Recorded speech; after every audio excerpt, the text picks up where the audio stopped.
Es presidente de la Asamblea Nacional, como ustedes saben, y además vicepresidente del PSUV, Partido Socialista Unido de Venezuela.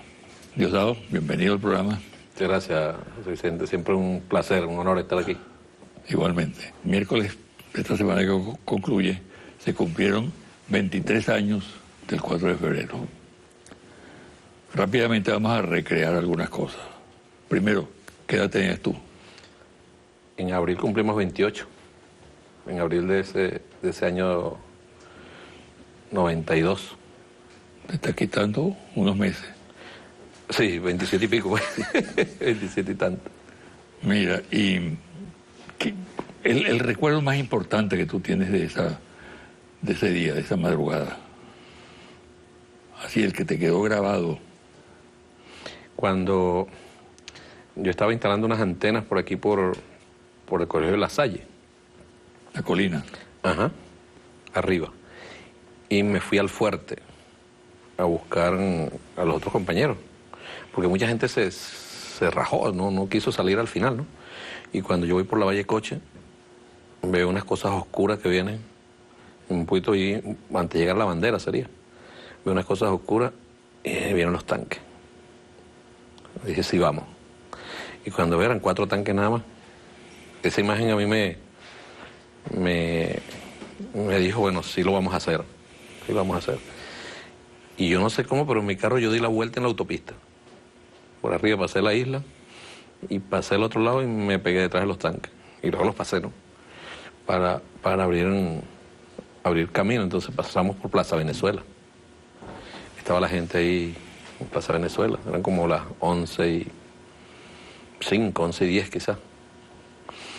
Y la gente comenzó a gritar, ¿no? De alegría, en verdad, pues, en verdad. Por ahí subimos por toda la avenida de Mari Pérez, por debajo del elevado. Ahí paré yo mi carro en el medio para que los tanques pasaran solo, luego volví a pasar. Y cuando íbamos llegando a la esquina de donde está la Hermandad Gallega, ahí estaba una patrulla de la ICI.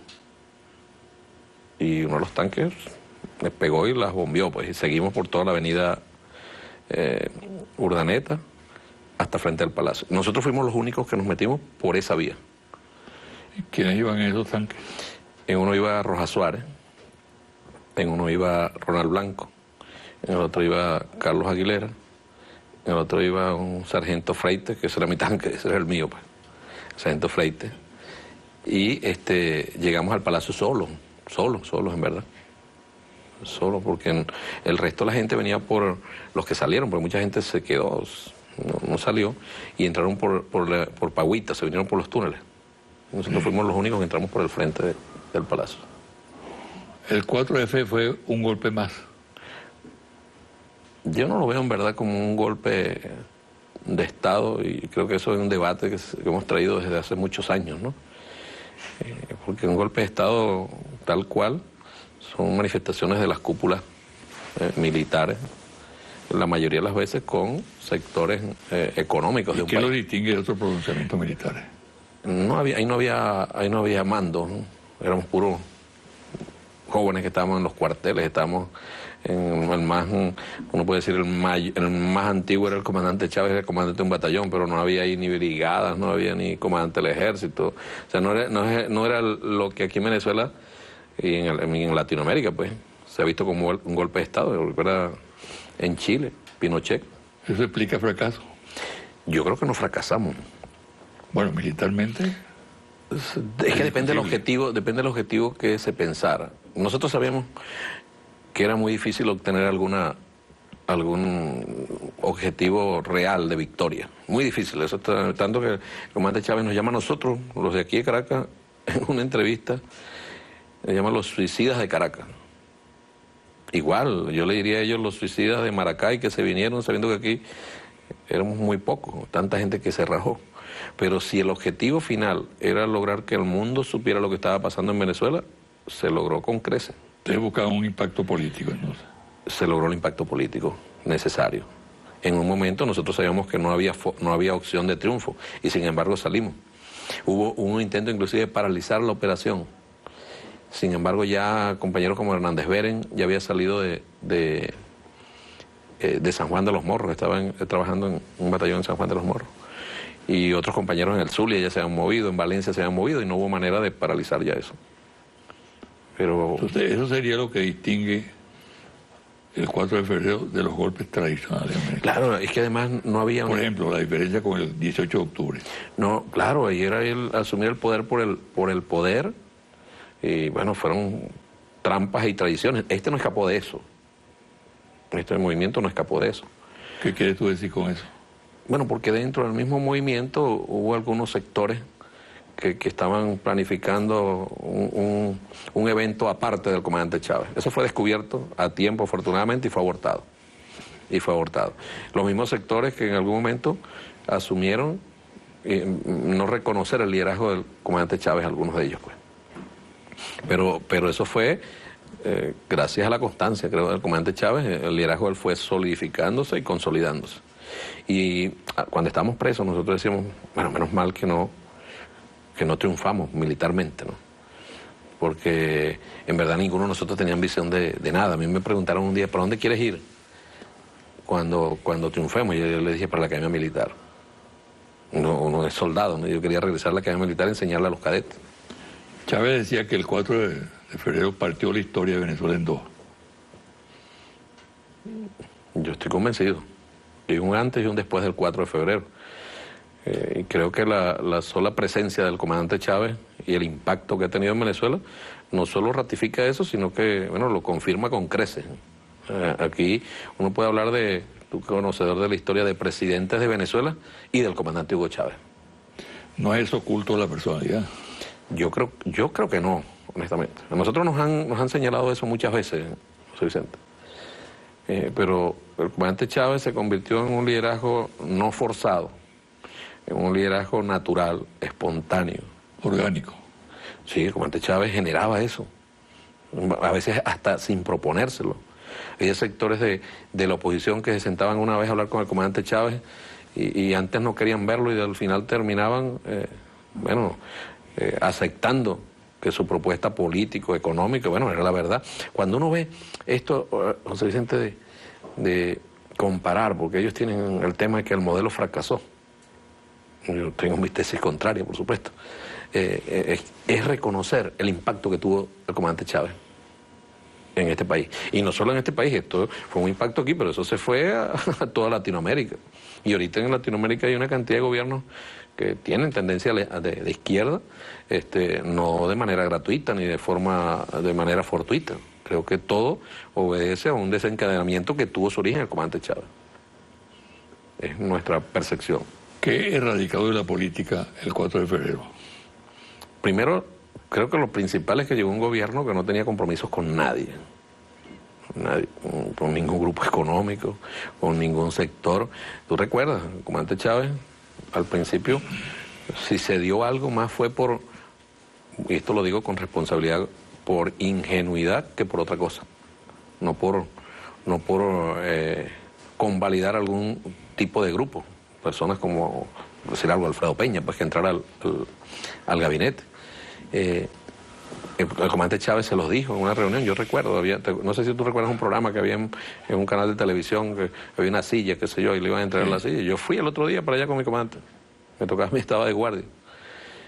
Y ahí le hicieron ofertas de nombres para algunos cargos. Unos cargos incluidos Conatel, Ministerio de Finanzas, Banco Central, tal cual se hacía antes. Y el comandante Chávez, no, yo tengo uno para allá, no, yo tengo uno para allá, yo tengo aquel para allá. Salió de ese laberinto. Bueno, luego vino, ellos se dieron cuenta que no era en juego y vino el golpe de Estado del 2002, que tú eres, bueno, uno de los baluartes de la revolución en ese momento, fuiste. Así como erradicó el 4 de febrero una serie de perversiones de la política, ¿qué de esas perversiones se mantienen hoy en día en el gobierno? Tú sabes que siempre nosotros conversamos con el presidente, ¿no? Y él él preguntaba, ¿cuál es la percepción de la corrupción, por ejemplo? Y tú buscas las mediciones y la medición está alrededor del 2 o el 3% de la gente que reconoce eso como un problema. Entonces uno le decía, no, mi comandante, mire, 2 o 3%. Yo decía, eso es muy grave. Porque la gente se acostumbró a vivir con la corrupción. Y la gente se acostumbró que hasta, bueno, para conseguir una entrevista hablan con el portero, con el otro señor y consiguen la entrevista con una persona. Asaltar las vías normales. Ocurre todavía cuando una persona llega y te dice, yo necesito una casa, en verdad la necesita probablemente, pero como esa persona hay una cantidad y hay un procedimiento que tiene el Ministerio de Vivienda, Hábitat y Ambiente, que debe cumplirse. Entonces la persona pone su necesidad tratando de obviar esos procedimientos. Entonces, a lo mejor lo necesita. Insisto en el tema de necesitarlo, pero sería bueno que todos pasaran por el mismo procedimiento para que nadie vaya a sentirse que es más vivo que los demás. Y que consiguió una casa a uno necesitándola, o que le dieron una casa porque tiene un amigo tal o cual, porque alguien lo ayudó. Es quizás ese espíritu de la vieja costumbre de irse por el atajo. El comandante Chávez trabajó mucho en estos 15 años para generar conciencia. Yo creo que ahorita ese fruto se está recogiendo. Persisten algunos modos todavía que no nos acostumbraremos nunca, pero esperamos que sea el tiempo y el esfuerzo y la constancia la que nos ayude a desaparecer esos malos hábitos que no debemos tener los venezolanos. La oposición y, claro, todo lo que se dice en el exterior pone mucho el acento en la corrupción, refiriéndose a lo que pudiéramos llamar la macrocorrupción, no eso que tú señalas de la palanca, etcétera, ¿no? Hay macrocorrupción en Venezuela en este momento.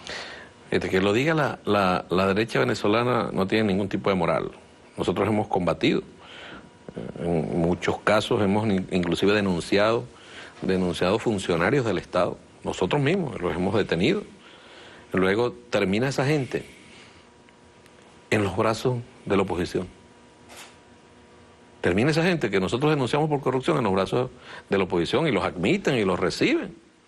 Y los reciben. Pongo casos emblemáticos, gente que dilapidó y se robó dinero de algunos exgobernadores.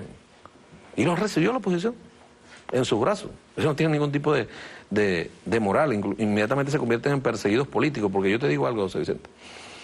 Si a un venezolano lo acusan de robarse una plata, este señor gobernador, alcalde, qué sé yo, ministro, se robó una plata,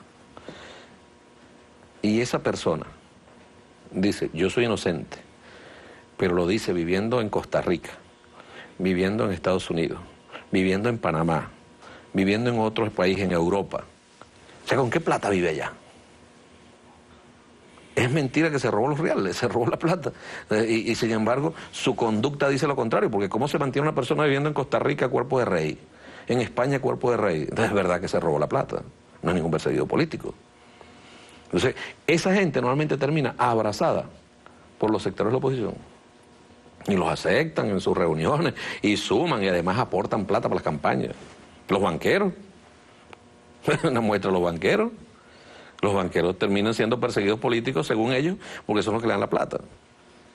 Los que se robaron la plata de los ahorristas aquí en Venezuela, que el comandante Chávez no le dio plata a ellos, sino que no le dio plata a los banqueros, sino a los ahorristas. Entonces la oposición no tiene ninguna moral. Nosotros del PSUV hemos denunciado 5 alcaldes.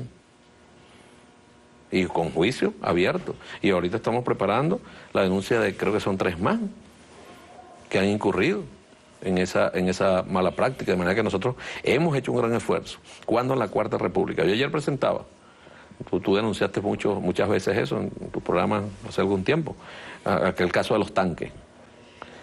10 ministros de la defensa involucrados, ninguno preso. ¿Dónde viven? ¿Dónde vive, por ejemplo, Peñalosa? Peñalosa se fue de baja hoy y al día siguiente está viviendo en Estados Unidos. ¿Con qué plata? ¿Con el sueldo de un general? Yo no creo. De verdad, yo no lo creo. ¿De dónde sacaron la plata? Ahora tú ves ahorita un general de la revolución y lo ves gobernador de un estado.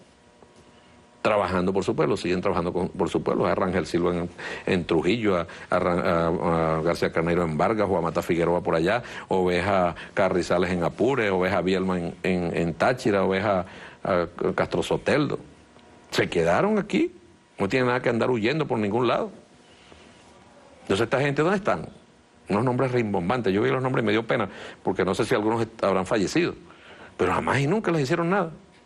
Nunca, nunca. Hasta el juez al juez de la causa. Yo creo que en una entrevista yo saqué en el programa, el comandante Chávez denunciaba que lo habían, de la Corte Marcial, lo habían destituido porque intentó investigar. Abogado Velázquez, no sé si recuerdan. Sí. Que era comandante, Otro tema, la amenaza contra la nación, contra la patria, contra el Estado venezolano. ¿Qué hay detrás de eso? Bueno, en esta semana ha habido del imperialismo norteamericano, el gobierno norteamericano, a menos que digan lo contrario, pues que desautoricen a estos funcionarios, al jefe de inteligencia del Pentágono, o a una señora que dice ser vocera para Latinoamérica, del Departamento de Estado. Una que el gobierno ha hecho caso omiso, decía una, a la necesidad de cambio en el país, a los señalamientos de grupos de expertos y países que habían opinado, o este señor decir que él vaticinaba. Stewart. Sí, Vincent Stewart, sí. Decir que él de alguna manera anticipaba, es el término que usa, disturbios para Venezuela ante las elecciones parlamentarias. ¿Qué significa eso? Que no van a ganar, están claros que no van a ganar, porque si ellos creyeran en esa posición que tienen aquí, en la democracia, ganen las elecciones. ¿Quién está convocando, anticipando violencia aquí en Venezuela? Bueno, la gente de Estados Unidos que se cansó de esperar por la oposición venezolana. Yo no desestimo para nada ninguna amenaza, no la desestimo, al contrario. Le pido al pueblo de Venezuela que estemos muy alertas y muy pendientes. Muy pendientes. Estados Unidos, en su política exterior, ha demostrado que normalmente que no juega. Amenaza y lo hace. Y lo hace. Nosotros tenemos que estar aquí muy unidos y muy juntos para que esa amenaza se diluya completamente. Fíjate tú, la acción contra el gobierno constitucional, lo que se trama, lo que se planifica, ha tenido varias expresiones, ¿no? El golpe de Estado, caso 11 de abril, la paralización de la industria petrolera, la guarimba, la guerra económica. En todos esos escenarios, la revolución se ha impuesto, ha derrotado al adversario. La única opción que está por verse, que puede pasar, es una intervención militar. ¿Qué posibilidades hay de que haya una intervención militar de los Estados Unidos? Bueno, en vista de que todas las fórmulas anteriores han fracasado y que evidentemente cunde la desesperación en sectores de la política interna como internacional, por el caso venezolano. Estados Unidos ha practicado distintas formas, ¿no? Ellos llegaron a distintas formas de intervención. Ellos llegaron a la conclusión del sacrificio de muchos ciudadanos estadounidenses en guerras como Irak, en Vietnam, donde, bueno, después queda el daño psicológico. Después comenzaron a utilizar un sistema de guerra no convencional. En estos días estamos hablando sobre ese tema. El sistema de guerra no convencional no es que se utilizan solo métodos no convencionales. El último paso es la intervención armada. La intervención armada tiene dos formas. Con apoyo interno, que el gobierno considere, que el gobierno de Estados Unidos considera, eso está en los manuales de Estados Unidos, eso no lo estoy inventando yo.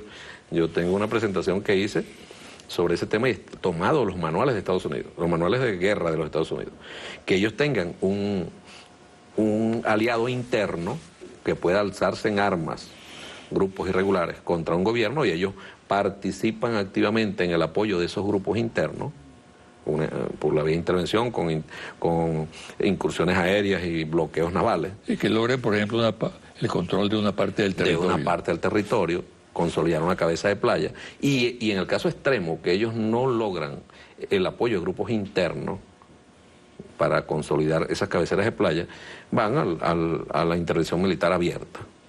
Intervención militar abierta, que normalmente van por la vía de contratistas, por soldados, que tú sabes que normalmente los que van a estas cosas son soldados latinos, de las minorías negras, de los grupos raciales totalmente. Los mandan a la muerte. No solo la muerte de enfrentarse con un soldado, sino la muerte posterior por el impacto que tiene la guerra sobre ellos. El 20% de los suicidios de Estados Unidos tiene que ver con veteranos de guerra.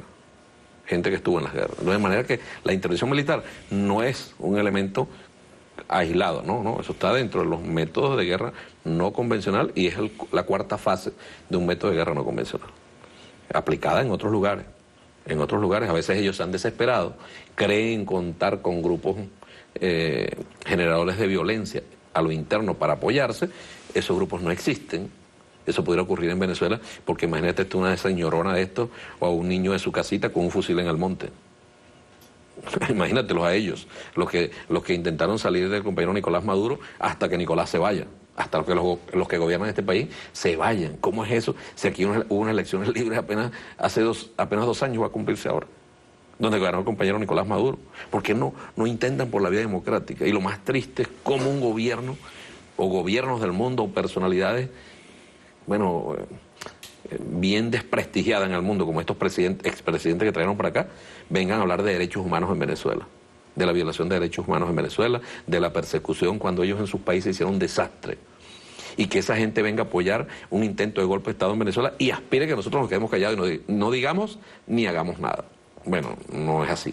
El presidente Maduro acaba de invitar al expresidente colombiano Samper, secretario general de UNASUR, para hablar sobre el tema de las relaciones con Estados Unidos. Ya hubo una declaración un poco destemplada de un funcionario norteamericano diciendo que ellos no estaban aceptando intermediarios, ¿no? La arrogancia propia. Pero que estarían dispuestos a conversar directamente con el gobierno venezolano. Bueno, pero es que el presidente Maduro